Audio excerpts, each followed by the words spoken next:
Hello hi dear friends, ഞാനിപ്പോൾ കൊച്ചിയിലുള്ള നമ്മുടെ second ഹോമിലാണ് കേട്ടോ. ഇപ്പോൾ സമയം ഏർലി മോർണിംഗ്, അതിരാവിലെ 5 മണിയാണ്.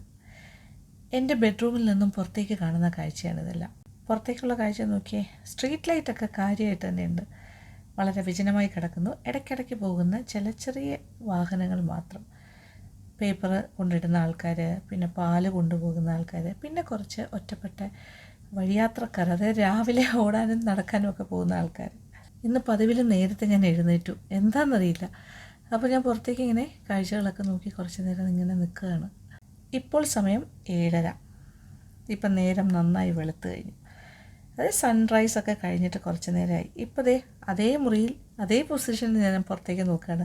അതേ കാഴ്ചകൾ തന്നെയാണ്, പക്ഷേ കുറച്ച് വ്യത്യാസമായി. കാര്യം സൂര്യൻ ഉദിച്ചു കഴിഞ്ഞല്ലോ, ആക്ടിവിറ്റീസ് എല്ലാം കൂടിയിട്ടുണ്ട് റോഡിലെ. അപ്പോൾ ഇന്നിനിപ്പോൾ രാവിലെ ബ്രേക്ക്ഫാസ്റ്റ് മാത്രമേ ഉണ്ടാക്കുന്നുള്ളൂ. അത് കഴിഞ്ഞാൽ ഞാനും അനുക്കുട്ടിയും ഉച്ചയ്ക്ക് ലഞ്ചിന് പുറത്തു പോകാനാണ് പ്ലാൻ. വിഷ്ണു ഒന്ന് ഉച്ചയ്ക്ക് ഉണ്ണാനുണ്ടാവില്ല എന്ന് പറഞ്ഞു, യൂണിവേഴ്സിറ്റിയിലേക്ക് പോവാണ്. അപ്പോൾ വൈകുന്നേരം ഉണ്ടാവുള്ളൂ. അപ്പോൾ അതുകൊണ്ട് ലഞ്ച് ഞങ്ങൾ പുറത്താവാമെന്ന് വിചാരിച്ചു. ഇപ്പോൾ സമയം ഏകദേശം ഉച്ചയ്ക്ക് 12:30 മണിയായി. ഇപ്പം ബ്രേക്ക്ഫാസ്റ്റ് കഴിഞ്ഞു, ഞങ്ങളുടെ കാര്യങ്ങളൊക്കെ നോക്കി ഇങ്ങനെ നടക്കുമായിരുന്നു. ഇനിയിപ്പോൾ ഡ്രസ്സ് ചെയ്ത് പുറത്തേക്ക് പോകേണ്ട സമയമാണ്. ലഞ്ച് ഔട്ടാണ്. ഞാൻ എന്തായാലും ഡ്രസ്സ് ചെയ്ത് കഴിഞ്ഞു. അനുക്കുട്ടിയും ഡ്രസ്സിങ്ങിൻ്റെ ലാസ്റ്റ് സ്റ്റേജിലാണ്. ഇനി ഇതെല്ലാം ഒന്ന് വീടൊക്കെ പൂട്ടിയിട്ട് പുറത്തേക്ക് പോകണം. ഇന്നത്തെ ലഞ്ച് തനി നാടൻ ഭക്ഷണം മതി എന്നാണ് ഞങ്ങളുടെ തീരുമാനം. ഞാൻ അനുക്കുട്ടിയോട് പറഞ്ഞു, അനുക്കുട്ടിക്ക് സീ ഫുഡ് ഭയങ്കര ഇഷ്ടമാണ്. അപ്പോൾ നല്ലൊരു സീ ഫുഡ് റെസ്റ്റോറൻറ്റിൽ കൊണ്ടുപോകാം. അതായത് അത് കണ്ടെയ്നർ റോഡിലാണ് ആ റെസ്റ്റോറൻ്റ് ഉള്ളത്. അപ്പോൾ എനിക്ക് നേരത്തെ പരിചയമുണ്ട്, ഞാൻ അവിടെ പോയി കഴിച്ചിട്ടുണ്ട്. കാര്യം ഫ്ലേവേഴ്സ് ഓഫ് ഇന്ത്യയുടെ ഷൂട്ടിങ് നമ്മൾ അവിടെ പോയി ചെയ്തിട്ടുള്ളതാണ്. എനിക്ക് നല്ല ഇഷ്ടമാണ് അവിടുത്തെ അവരുടെ ഫുഡ്. അപ്പോൾ അനുക്കുട്ടിയെ ഞാൻ അങ്ങോട്ട് കൊണ്ടുപോകാമെന്നാണ് പറഞ്ഞിരിക്കുന്നത്. കൊച്ചിയുടെ മനോഹരമായ കാഴ്ചകളൊക്കെ കണ്ടതേ മുന്നോട്ട് പോവുകയാണ്. ഇതെല്ലാം കംപ്ലീറ്റ് ഫ്ലാറ്റ് സമുച്ചയമുള്ള ഏരിയയാണ്.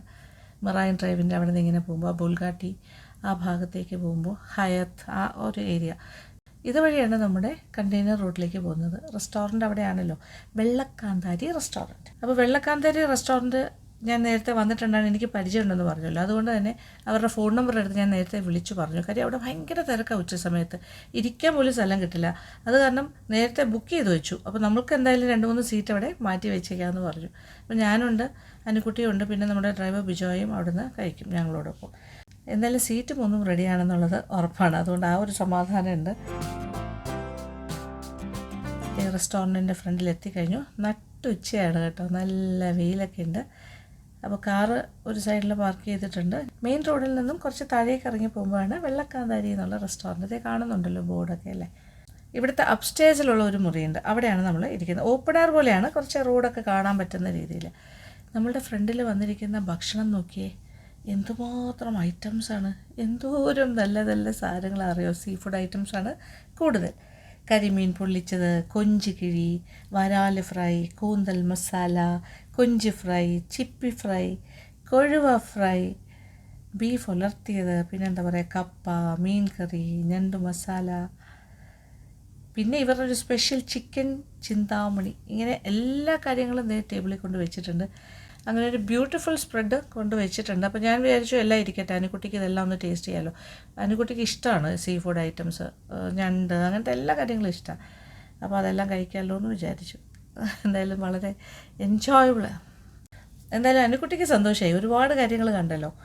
അപ്പോൾ ഇതെല്ലാം തന്നെ നല്ല ടേസ്റ്റിലാണ് അവർ ഉണ്ടാക്കുന്നത്. എന്തായാലും ഇത് ഷൂട്ടിങ്ങിന് വേണ്ടി വന്നതൊന്നുമല്ല, എങ്കിലും നമ്മൾ ജസ്റ്റ് ഒന്ന് റെക്കോർഡിക്കലി എന്തായാലും ഇൻസ്റ്റാഗ്രാമിലെങ്കിലും ഒരു പോസ്റ്റ് ഇടണമല്ലോ. കുറച്ച് ഫോട്ടോസും വീഡിയോസും ഒക്കെ എടുക്കുന്നുണ്ട്. അങ്ങനെ വയറ് നിറച്ച് ഭക്ഷണവും കഴിച്ച് നമ്മൾ ഒരു എന്താ പറയണ്ടേ, ഒരു അടിപൊളി ലഞ്ചും കഴിഞ്ഞ് തിരിച്ചു പോവാണ്. അങ്ങനെ കൊച്ചിയുടെ മനോഹരമായ വഴിക്കാഴ്ചകളൊക്കെ കണ്ട് നമ്മുടെ സെക്കൻഡ് ഹോമിലേക്കുള്ള യാത്ര. ഓൺ ദ വേ എനിക്ക് കുറച്ച് പർച്ചേസ് ഉണ്ട്. അപ്പോൾ ഏതെങ്കിലും ഒരു സൂപ്പർ മാർക്കറ്റിൽ കയറണം എന്ന് പറഞ്ഞു. കാരണം രാത്രി ഡിന്നർ എന്തായാലും ഞാൻ ഉണ്ടാക്കാൻ തീരുമാനിച്ചു. അപ്പോൾ അതിന് വേണ്ട സാധനങ്ങളൊക്കെ വാങ്ങണം, കുറച്ച് പ്രൊവിഷ്യൻസ്, കുറച്ച് പച്ചക്കറിയൊക്കെ. നമ്മുടെ വീടിനോട് അടുത്തൊരു നല്ലൊരു സൂപ്പർ മാർക്കറ്റുണ്ട്, അത്യാവശ്യം നമുക്ക് വേണ്ട കാര്യങ്ങളൊക്കെ ഉണ്ടാവും. ഗ്രീൻ ലീഫ് എന്നാണ് ആ സൂപ്പർ മാർക്കറ്റിൻ്റെ പേര്. അപ്പോൾ സൂപ്പർ മാർക്കറ്റിൻ്റെ ഉള്ളിലാണ് ഇവിടെ ഇഷ്ടംപോലെ ഫ്രൂട്ട്സ്, വെജിറ്റബിൾസ് ആൻഡ് പ്രൊവിഷ്യൻസ്, എന്താ വേണ്ടത്. അപ്പോൾ ഇങ്ങനെ ആവശ്യമുള്ള കാര്യങ്ങളെല്ലാം സോർട്ട് ഔട്ട് ചെയ്തെടുക്കുകയാണ്. പ്രധാനമായിട്ട് ഞാൻ വന്നിരിക്കുന്നത് റാഡിഷ് അഥവാ മുള്ളങ്കി വാങ്ങാനാണ്. അതിന് മറ്റൊരു പേര് മൂലി. മൂലി എന്ന് പറയുമ്പോൾ ഹിന്ദിക്കാർ പറയുന്ന മൂലി പറാട്ടാസ് ഒക്കെ ഉണ്ടാക്കില്ലേ, അങ്ങനെ മൂലി പറാട്ട ഉണ്ടാക്കാനാണ് എൻ്റെ ഐഡിയ. അപ്പോൾ അതിനിപ്പോൾ ആട്ട വേണം, പിന്നെന്താ റാഡിഷ് വേണം, പിന്നെ കുറച്ച് amchur powder, dry mango powder വാങ്ങണം, കുറച്ച് ഓമം വാങ്ങിക്കണം, അങ്ങനെയുള്ള കുറേ കാര്യങ്ങൾ, പ്ലസ് വെണ്ണ വാങ്ങണം. അങ്ങനെ നമ്മുടെ കയ്യിലില്ലാത്ത കുറേ കാര്യങ്ങളൊക്കെ ഇവിടുന്ന് വാങ്ങിയിട്ട് പോവാം.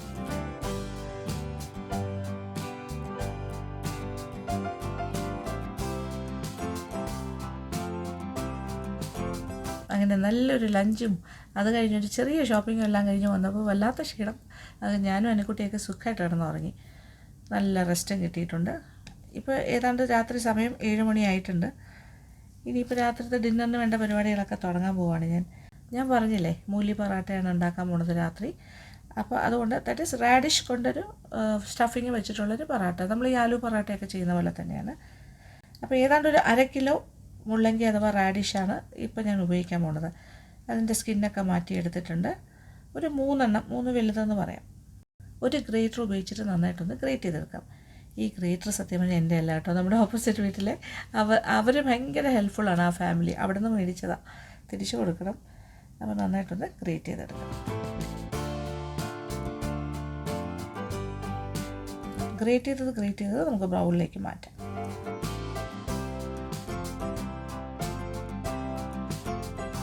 റാഡിഷ് എല്ലാം തന്നെ ഗ്രേറ്റ് ചെയ്ത് മാറ്റി കഴിഞ്ഞു. ഇനി ഇതിൽ കുറച്ച് ഉപ്പും കൂടി ചേർക്കാം. നന്നായിട്ടൊന്ന് മിക്സ് ചെയ്ത് കൊടുക്കാം. എന്നിട്ട് കുറച്ച് നേരം മാറ്റി വയ്ക്കാം. ഇതിൻ്റെ ഉള്ളിലുള്ള ഈർപ്പം, വാട്ടർ കണ്ടൻ്റ് എല്ലാം ഇറങ്ങി വരും. അപ്പോൾ അതൊരു സൈഡിലിരിക്കട്ടെ. ഇനി കുറച്ച് ആട്ട കുഴച്ച് വയ്ക്കാം. ചപ്പാത്തിക്കൊക്കെ കുഴയ്ക്കുന്ന പോലെ തന്നെയാണ്. അളന്നെടുക്കുക 2 കപ്പ് ആട്ട അഥവാ ഗോതമ്പ് മാവ്. പാകത്തിനുള്ള ഉപ്പ്. ഇനി 1 കപ്പോളം വെള്ളം എടുത്ത് വയ്ക്കുന്നു. ആവശ്യാനുസരണം ഒഴിച്ച് നമുക്ക് കുഴച്ചെടുക്കാം. എളുപ്പത്തിന് കുഴച്ച് വെച്ചു. ഇപ്പോൾ റഫായിട്ടൊരു കുഴയ്ക്കൽ മാത്രമേ ഇപ്പോൾ ചെയ്യുന്നുള്ളൂ. ഒരു സൈഡിലേക്ക് മാറ്റി വയ്ക്കാം, അടച്ച് വയ്ക്കാം. ഇനി നമ്മുടെ മുള്ളങ്കിയുടെ അവസ്ഥ എന്താണെന്ന് നോക്കാം. റാഡിഷിൻ്റെ മാറ്റി വെച്ചിരുന്നല്ലോ, ഇത് നോക്കിയേ, അതിനകത്ത് വെള്ളം ഇറങ്ങി വന്നിരിക്കുന്നത് നന്നായിട്ട്. അതിൻ്റെ വെള്ളമെല്ലാം ഇറങ്ങിയിട്ടുണ്ട്. ഇതിപ്പോൾ വെള്ളം ഒഴിച്ച് വെച്ച പോലെ ഇരിക്കുന്നത് കാണുമ്പോൾ അല്ലേ? അങ്ങനെയല്ല, ഇത് മുള്ളങ്കിയിലുള്ള വെള്ളമാണ് ഇറങ്ങി വരുന്നത്. ഇനി നന്നായിട്ട് കൈകൊണ്ട് പിഴിഞ്ഞ് അതിൻ്റെ വെള്ളം എല്ലാം മാറ്റിയിട്ട് ഒരു പ്ലേറ്റിലേക്ക് വയ്ക്കാം. ഈ മുള്ളങ്കി പിഴിഞ്ഞ് കിട്ടുന്ന ജ്യൂസ് വേണമെന്നുണ്ടെങ്കിൽ റീയൂസ് ചെയ്യാം. കാര്യം അത് വളരെ ന്യൂട്രിറ്റീവായിട്ടുള്ള കാര്യം തന്നെയാണ്. അപ്പോൾ ആട്ട കുഴയ്ക്കാനൊക്കെ വേണമെങ്കിൽ ഉപയോഗിക്കാം, പക്ഷേ ഞാൻ എന്തായാലും ഇപ്പോൾ ഉപയോഗിക്കുന്നില്ല. ഗ്രേറ്റ് ചെയ്ത് പിഴിഞ്ഞെടുത്ത റാഡിഷിലേക്ക് 2 പച്ചമുളക് ചെറുതായി അരിഞ്ഞത് ചേർക്കാം. ഒരു 1.5 ടീസ്പൂണോളം ഇഞ്ചി ചെറുതായി അരിഞ്ഞത്, മല്ലിയില അരിഞ്ഞത്, അത് ഇഷ്ടാനുസരണം ചേർക്കുക. ഏകദേശം ഒരു 1/4 കപ്പോ 3-4 ടേബിൾ സ്പൂൺ ആയാലും കുഴപ്പമൊന്നുമില്ല. മഞ്ഞൾപ്പൊടി ഒരു 1/4 ടീസ്പൂൺ, പിന്നെ മുളക് പൊടി 1 ടീസ്പൂൺ, മല്ലിപ്പൊടി 1/2 ടീസ്പൂൺ. ഇനി 1/2 ടീസ്പൂൺ ഓമം ചേർക്കാം. ഈ ഓമം എന്ന് പറഞ്ഞാൽ നമ്മൾ മുറുക്കിലൊക്കെ ഇടുന്ന കാര്യമാണ്. ഇപ്പോൾ ഞാൻ സൂപ്പർ മാർക്കറ്റിൽ നിന്ന് വാങ്ങിയതാണ്. ആംചൂർ പൗഡർ, അതായത് ഡ്രൈ മാംഗോ പൗഡർ ഞാൻ വാങ്ങിയില്ലേ, അതിൽ നിന്ന് ഒരു 1/4 ടീസ്പൂൺ ചേർക്കാം. ഇനി ആംചൂർ പൗഡർ വാങ്ങാൻ കിട്ടാത്ത ആൾക്കാരാണെങ്കിൽ കുറച്ച് നാരങ്ങ നീരൊഴിച്ചാലും മതിയാകും. ഒരു 2 ടീസ്പൂൺ നാരങ്ങ നീരൊഴിച്ചാൽ മതി. ഇനി ആവശ്യത്തിനുള്ള ഉപ്പ് കൈകൊണ്ട് നന്നായി തിരുമ്മി യോജിപ്പിക്കാം. ഇനി കുറച്ച് നല്ല ജീരകം ഒരു 1/4 ടീസ്പൂണും കൂടി ചേർത്ത് കൊടുക്കാം. ഇനി ഇതിൽ എന്തെങ്കിലും ഈർപ്പം ബാക്കിയുണ്ടെങ്കിൽ അതും കൂടി പോകാനായിട്ട് ഒരു ചെറിയൊരു പൊടിക്കായ പോലെ ഒരു കാര്യം കൂടി ചേർക്കും. 1 ടീസ്പൂണോളം ഗോതമ്പ് മാവ്. എന്നിട്ട് ഇത് നന്നായിട്ടൊന്ന് ഇളക്കി. അപ്പോൾ ഫില്ലിങ് ഒരു സൈഡിലേക്ക് ഇരിക്കട്ടെ. അപ്പോൾ ആട്ട നമുക്ക് വീണ്ടും എടുത്തൊന്ന് കുഴയ്ക്കണം. ഒരു റഫ് കുഴയ്ക്കൽ മാത്രമേ ചെയ്തിട്ടുള്ളൂ. ഇനി ഒരല്പം എണ്ണ ഒഴിക്കുകയാണ് ഞാൻ. 1 ടീസ്പൂൺ എണ്ണ ഒഴിച്ചിട്ട് നന്നായിട്ടൊന്ന് വീണ്ടും കുഴയ്ക്കാം. നല്ല സോഫ്റ്റ് ഡോ ആയിട്ട് മാറണം. നല്ല സോഫ്റ്റ് ആയിട്ടുള്ളൊരു ഡോ ആയിട്ട് മാറിക്കഴിഞ്ഞു. ഇനി പരത്തി തുടങ്ങാം. ഒരു മീഡിയം സൈസ് ഉരുള എടുക്കാം. ഓരോന്നോരോന്നായിട്ട് ഉരുട്ടി എടുത്തിട്ട് നന്നായിട്ടൊന്ന് പരത്താം.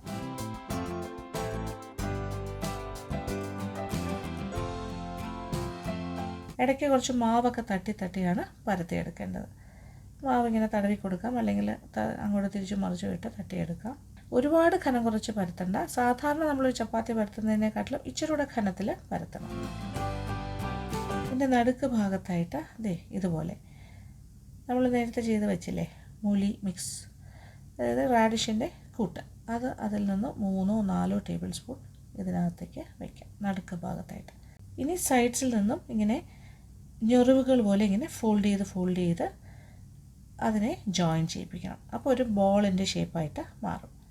അപ്പോൾ എക്സ്ട്രാ മാവ് വരുന്നത് ആ നടുക്ക് മുകളിലോട്ട് ഇങ്ങനെ വരും. അതിങ്ങനെ പിച്ചി മാറ്റിയെടുക്കാം. ശരി, അതിങ്ങനെ ഷേപ്പായിട്ട് ആക്കിയിട്ട് ഇങ്ങനെ ഉരുട്ടി എടുക്കുമ്പോൾ അത് എക്സസ് ആണ് ആ മാവ്, അത് ഇളക്കി മാറ്റാം. അതിങ്ങനെ മുറിച്ച് മാറ്റിയാൽ മതി. അപ്പോൾ ഇപ്പോൾ ഏകദേശം ഒരു റൗണ്ട് ഷേപ്പിലെ ബോളായല്ലോ, സ്റ്റഫ്ഡ് ബോൾ. ഇനി കൈ കൊണ്ട് തന്നെ ആദ്യം ഒന്ന് തട്ടി പരത്തിയെടുക്കാം.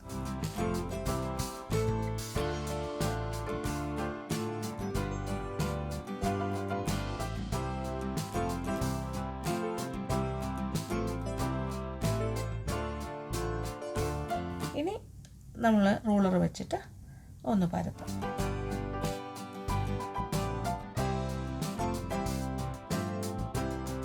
അപ്പോൾ ഇതേ നോക്കിയേ, അകത്ത് സ്റ്റഫിങ്ങോട് കൂടിയ പൊറാട്ട റെഡി ആയി കഴിഞ്ഞു. അപ്പോൾ ഇത് ഒരുപാട് തിന്നായിട്ടല്ല പരത്തുന്നത്, കാര്യം അകത്ത് സ്റ്റഫിങ് ഉള്ളത് കൊണ്ട് തന്നെ ഇച്ചിരി കട്ടി ഉണ്ടാകും. അത്യാവശ്യം കട്ടി, അത്രേ ഉള്ളൂ. അപ്പോൾ സാധാരണ ഒരു ചപ്പാത്തിയെക്കാട്ടിലും കുറച്ച് കട്ടി ഉണ്ടാകും. ഇനി അടുപ്പ് കത്തിച്ചിട്ട് ഫ്രൈയിങ് പാൻ ഒന്ന് ചൂടാക്കാൻ വയ്ക്കും. പരത്തി വെച്ചിരിക്കുന്ന മൂലി പൊറാട്ട ഇട്ട് കൊടുക്കാം. തിരിച്ചും മറിച്ചും ഇട്ട് നന്നായിട്ട് അമർത്തി സൈഡ്സൊക്കെ നന്നായിട്ട് മുരിയുന്ന പോലെ, ഉള്ളൊക്കെ നന്നായിട്ട് വെന്ത് വരുന്ന പോലെ ഒരു ഗോൾഡൻ ബ്രൗൺ കളർ രണ്ട് സൈഡിലും ആകുന്നവരെ മൂപ്പിച്ചെടുക്കാം. ഇനി ഓരോ സൈഡിലും കുറച്ച് നെയ്യോ ബട്ടറോ എണ്ണയോ എന്തെങ്കിലും തടവി കൊടുക്കാം. ഈ തടവിയിട്ട് വീണ്ടും തിരിച്ചും മറിച്ചും ഇട്ട് നന്നായിട്ടൊന്ന് പൊള്ളിച്ചെടുത്ത് കഴിഞ്ഞാൽ കുറേ കൂടി നല്ലതായിരിക്കും. അപ്പോൾ ഒരു ബ്രൗൺ കളർ പോലെ രണ്ട് സൈഡിലും വരും. ആവശ്യത്തിന് മുരിഞ്ഞാൽ ഇത് കൂടുതൽ സ്വാദ് തന്നെയായിരിക്കും. ഇപ്പോൾ ആലു പൊറാട്ട ആണെങ്കിലും ഇപ്പോൾ മൂലി പൊറാട്ടാസ് ആണെങ്കിലും നന്നായിട്ട് മുരിയണം, അതാണ് അതിൻ്റെ ഒരു സ്വാദ്. പിന്നെ ഇഷ്ടംപോലെ ഇങ്ങനെ നെയ്യും അല്ലെങ്കിൽ വെണ്ണയോ അല്ലെങ്കിൽ എണ്ണയോ ഒക്കെ തടവുന്നതും നല്ലതാണ്.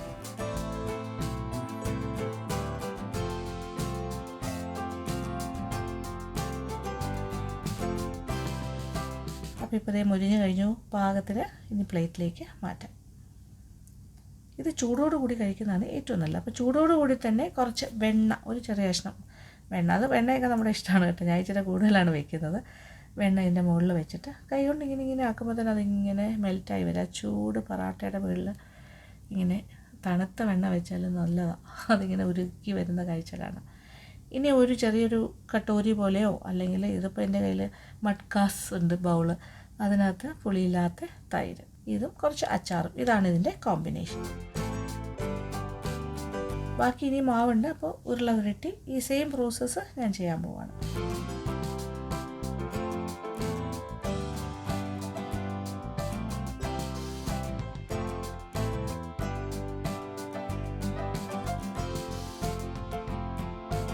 ഇനി മറ്റൊരു മെത്തേഡിലും ഇത് പരത്തിയെടുക്കുന്നത് ഞാൻ കാണിച്ചു തരാം. 2 ഉണ്ട മാവ് എടുക്കുക, എന്നിട്ട് നോർമൽ ചപ്പാത്തി പോലെ പരത്തി എടുക്കുക.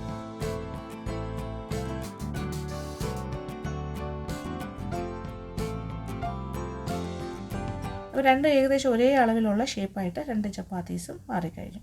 അപ്പോൾ ഒന്നിൻ്റെ അകത്ത് ഈ റാഡിഷിൻ്റെ ഫില്ലിങ് നന്നായിട്ട് ഇങ്ങനെ നിരത്തി വയ്ക്കാം. അറ്റം മാത്രം കുറച്ച് വിട്ടിട്ട് ബാക്കി എല്ലാ ഭാഗത്തും ഇങ്ങനെ നിരത്തി. ഇതിൻ്റെ മുകളിലായിട്ട് ആ രണ്ടാമത്തെ ചപ്പാത്തിയും കൂടി ഇങ്ങനെ സൂക്ഷിച്ച് വയ്ക്കാം. എന്നിട്ട് അരികെല്ലാം ഇങ്ങനെ നന്നായിട്ടൊന്ന് ഒട്ടിച്ചു കൊടുക്കാം.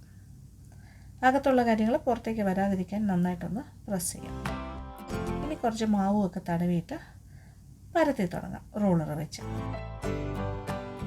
ഇത് നോക്കി റോളർ വെച്ച് പരത്തുമ്പോൾ ഇത് പരന്ന് നല്ല തിന്നായിട്ട് പരത്താൻ നോക്കണം, മാക്സിമം തിന്നായിട്ട്. ഇപ്പം നോക്കി ഇത് തിന്നായിട്ട് പരത്തുന്നവരുമുണ്ട്, ഭയങ്കര കുറച്ച് കട്ടിയിൽ ചെയ്യുന്നവരുമുണ്ട്. പക്ഷേ എനിക്ക് ഇച്ചിരി തിന്നായിട്ട് പരത്തുന്നതാണ് ഇഷ്ടം. അവിടെ നോക്കി ഇതിങ്ങനെ പരത്തി വരുമ്പോൾ ഇത് സത്യം പറഞ്ഞാൽ ഇത് കുറച്ചുകൂടി വലിപ്പമുള്ളൊരു പൊറാട്ടയായിട്ട് മാറും, ഈ മൂലി പൊറാട്ട. കാര്യം ഇത് 2 ചപ്പാത്തി വെച്ചിട്ടല്ലേ ചെയ്യുന്നത്, അപ്പോൾ അത്രയും വലിപ്പത്തിൽ വരും. ഇത് ഒരെണ്ണം കഴിച്ചാൽ തന്നെ വയറ് നിറയും. ഇതല്ല മറ്റേ ആദ്യം ഞാൻ കാണിച്ച മെത്തേഡിലാണ് ചെയ്യുന്നതെങ്കിൽ 2 എണ്ണമെങ്കിലും കഴിക്കേണ്ടി വരും. ആദ്യം ഉണ്ടാക്കിയാൽ ഒരു ആട്ട ബോൾ വെച്ചിട്ടാണ് ചെയ്തത്, ഒരു ഗോതമ്പ് മാവിൻ്റെ ഒരു ബോൾ. ഇതിപ്പോൾ 2 ബോളുണ്ട് ഗോതമ്പ് മാവിൻ്റെ, അപ്പോൾ അത്രയും ക്വാണ്ടിറ്റി കൂടുതലാണ് ഇതിനകത്ത് വരുന്നത്. ഈ വലിയ മൂലി പൊറാട്ടയും കൂടി ഇതേ മെത്തേഡിൽ തന്നെ ചൂടായി കിടക്കുന്ന തവയിൽ വെച്ച് ചുട്ടെടുക്കാം. ഇനി ബാക്കിയിരിക്കുന്ന മാവും ഇതേപോലെ തന്നെ ഞാൻ ഉണ്ടാക്കിയെടുക്കാൻ പോവുകയാണ്.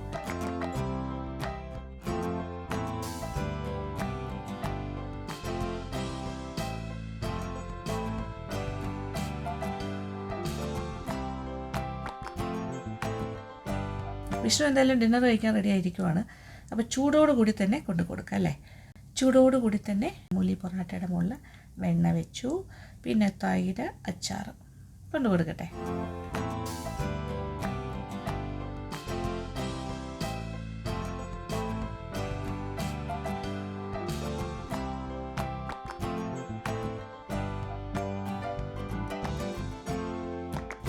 അനുക്കുട്ടിയും എത്തിയല്ലോ.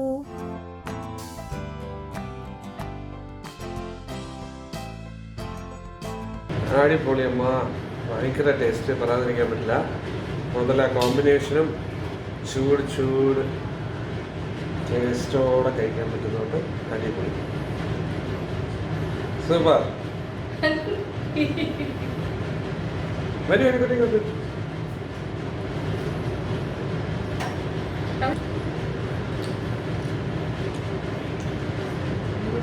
അനുക്കുട്ടിക്ക് പറഞ്ഞ വെച്ചാൽ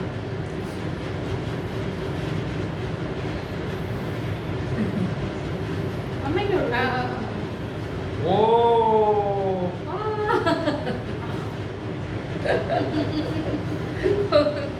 അനുക്കുട്ടിക്കും ചൂടോടുകൂടി തന്നെ മൂലി പൊറാട്ട ഉണ്ടാക്കി കൊടുക്കുകയാണ്.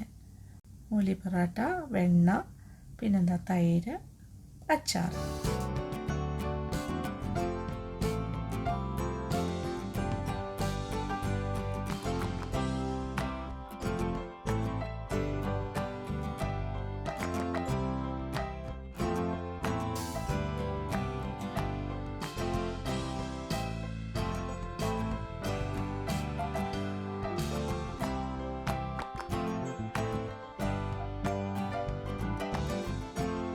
ഇനിയിപ്പോൾ കുറച്ച് ജ്യൂസും കൂടി ആകാമെന്ന് വിചാരിച്ചു. സമ്മറൊക്കെ അല്ലേ, നല്ല ചൂടാണ് പുറത്ത്. നമ്മൾ ഷോപ്പിങ്ങിന് പോയ സൂപ്പർ മാർക്കറ്റിൽ നിന്ന് കുറച്ച് ഡ്രാഗൺ ഫ്രൂട്ടും കൂടി ഞാൻ വാങ്ങിച്ചിരുന്നു. ഡ്രാഗൺ ഫ്രൂട്ട് മിൽക്ക് ജ്യൂസ് ഉണ്ടാക്കാമെന്ന് ഞാൻ വിചാരിച്ചു. മിൽക്ക് ഷേക്കാണെന്ന് വെച്ചാൽ അത്ര ഫ്രോസൺ മിൽക്കിലല്ല ചെയ്യുന്നത്, ഒരു ജ്യൂസ് പോലെ ചെയ്യാമെന്നാണ് ഞാൻ വിചാരിക്കുന്നത്. അപ്പോൾ ഒരു ഡ്രാഗൺ ഫ്രൂട്ട് അതിൻ്റെ തോടിൽ നിന്നും മാറ്റിയിട്ട് ഉൾഭാഗം കട്ട് ചെയ്തെടുത്തതും, 1/2 ലിറ്റർ നല്ല തിക്ക് മിൽക്ക്, ഇനി കുറച്ച് പഞ്ചസാര, എല്ലാം മിക്സിയുടെ ജാറിലേക്ക് തന്നെ ഇടുകയാണ്.